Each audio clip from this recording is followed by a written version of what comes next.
This is how to dismantle an iPhone 15. Place it in the machine for safety.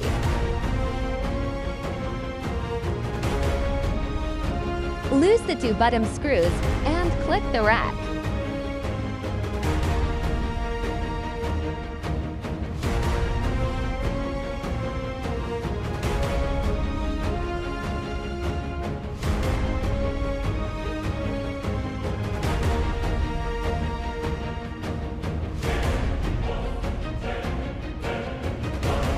Tighten the bolt a bit and apply some isopropyl alcohol to melt the adhesive.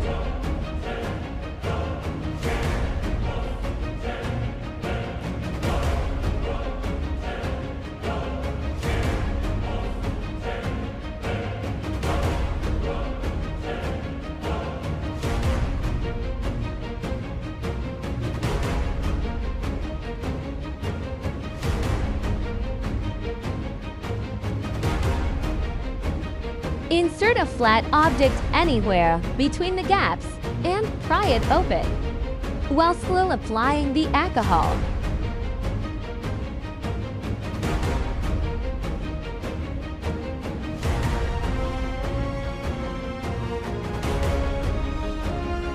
This is the safest way to open any iPhone.